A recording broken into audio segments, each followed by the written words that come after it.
and I simply remove the telephone jack and plug it into this box here, the modem. I then take another wire from the modem and plug it in where the telephone was. I can then switch on the modem. It's now telling me to phone up the main press cell computer. So it's a very simple connection to make. Extremely simple. I'm now waiting for the computer to answer me. And things are starting to happen. Things are starting to happen. Why did you buy a computer? Well, I was very interested in the new technology and didn't want to be left behind. I don't think it's only for the youngsters at school now. I think us older ones will have to learn a lot about it. What is Internet anyway? Internet is that massive computer network, the one that's becoming really big now. What do you mean? That's big. How does one? What do you write to it like mail? No, a lot of people use it and communicate. I guess they can communicate with NBC writers and producers. Allison, can you explain what Internet is? The world is in financial disarray. Currencies failing, economies in wild flux, jobs being lost. But what if you could build an entirely new economy, one specifically designed for the digital realm? Well, that is the dream behind Bitcoin. Bitcoin, for those of you who don't know, is an electronic online currency that was created in 2009. It was made by someone who did it under the pseudonym Satoshi Nakamoto. Like any economy, you don't want too much too fast because then the value of your currency drops, or so slow that your economy grounds to a halt.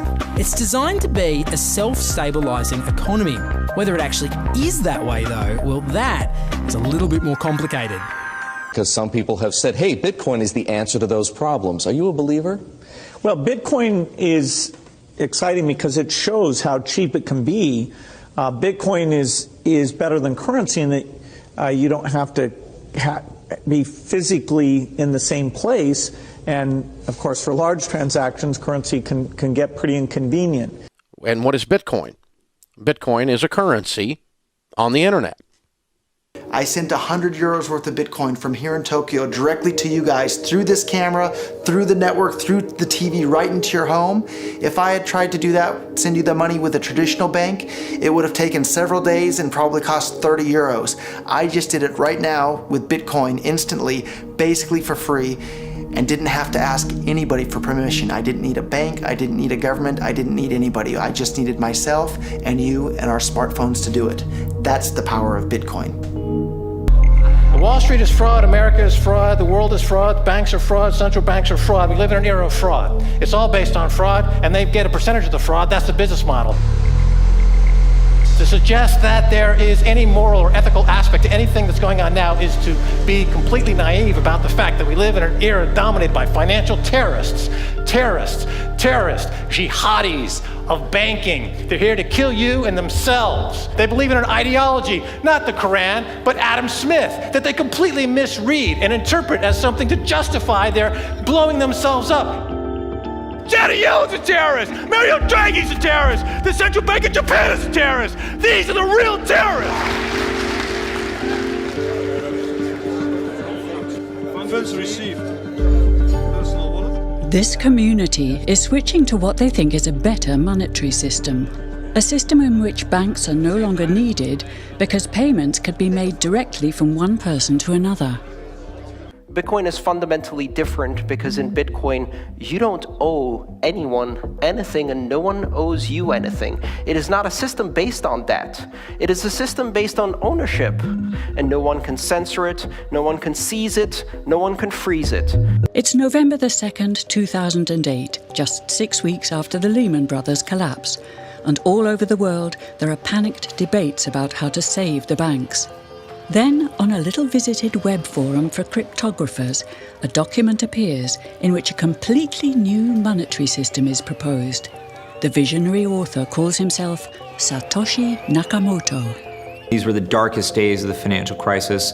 So that to me suggests a very clever mind that saw an opportunity, the perfect opportunity to introduce a new radical technology and a new radical approach to money and finance at just the right moment when people would be very open to making this big shift that's required to adopt a new currency. What's exciting for me is like a global economy. Right now we say we have a global economy, but I can't take $1 and give it to you in the Netherlands and then you know what to do with it, right?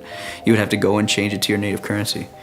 And when you kind of eliminate that step, and I can just send you one form of payment and you can send me a product in a matter of seconds, that starts to change things from a global perspective. How could this digital coin invented by this Satoshi Nakamoto become hundreds of times more valuable than the dollar? And why do enthusiasts like Roger Fear want the world to switch to bitcoins? I'm giving every single person here 1,000 yen worth of bitcoins, which is like $8 and something cents. Back in the early days, you know, I'd get phone calls from my buddies. Oh, hey man, I lost 10,000 bitcoins because my computer blew up, right?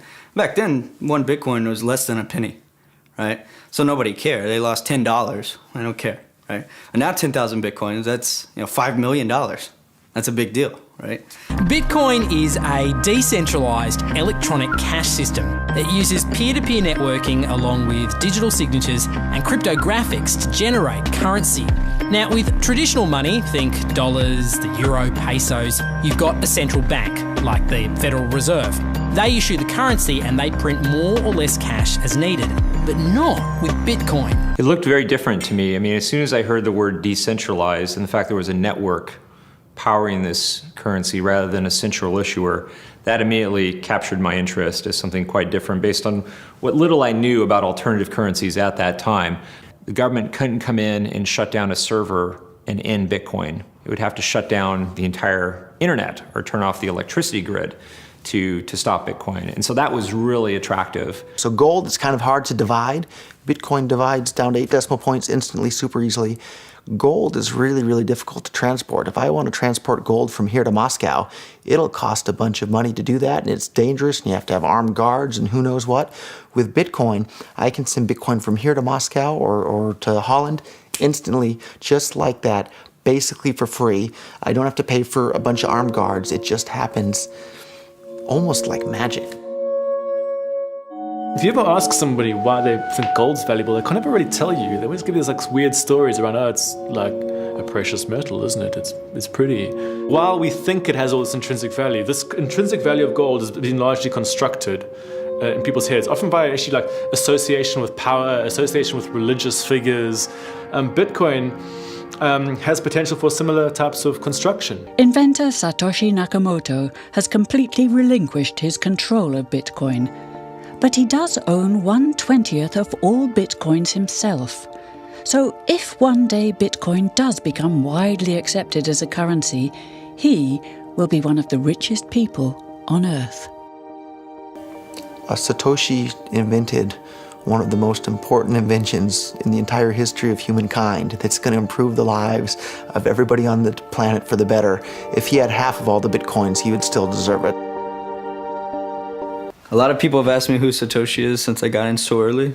I think I've got a pretty good idea, but I like to keep that one close to my chest. So. Why? I mean, tell me. Because I'm not 100% certain. And the reality is it doesn't really matter, right? It doesn't matter who Satoshi is. Why did he disappear, you think? He undermined the ability of every single government on the entire planet to control the money supply. And that's how every single government in the world is controlling their citizens and their economies today.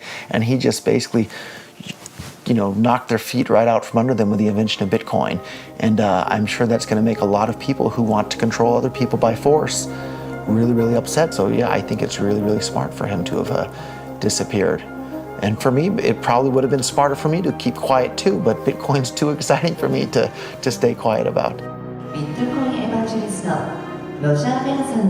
I think a lot of people are underestimating the way in which Bitcoin and the blockchain are going to change the power structures in society in general. I mean, I grew up in the US and I see all these people like, yeah, nuke everybody in the Middle East and kill them all. And then they have the former Secretary of State Madeleine Albright on 60 Minutes, one of the most popular news shows in the US. And they asked her, they said, like, there's reports that more than 500,000 Iraqi children have died as a direct result of US sanctions.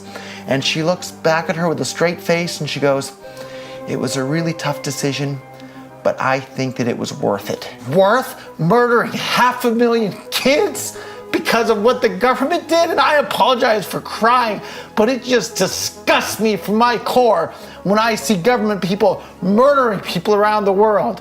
It's not just theoretical, these are real people with real lives.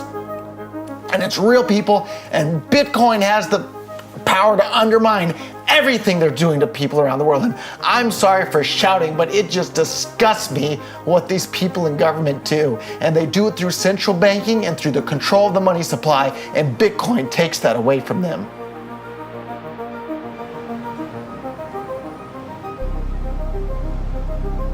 You can buy Bitcoin at the Shell station. Check it out. $0 to $2,000. Put your phone number in here. Put the code in. Scan it.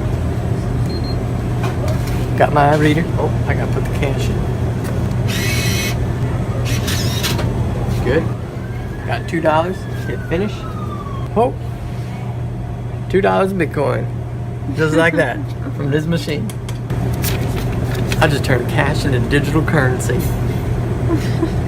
So thinking that it's too late to get involved in Bitcoin is like thinking it's too late to get involved with the internet or too late to get involved with using a cell phone. Like, it's not too late to get involved in Bitcoin. If Bitcoin becomes really popular all over the world, Bitcoins are going to have to be worth at least tens of thousands of dollars a Bitcoin, if not hundreds of thousands of dollars per Bitcoin. So thinking it's too late to get involved with Bitcoin is like thinking it's too late to get involved with using the internet. Of course not. Like, it's ubiquitous in our lives, and Bitcoin's going to become ubiquitous in our lives as well.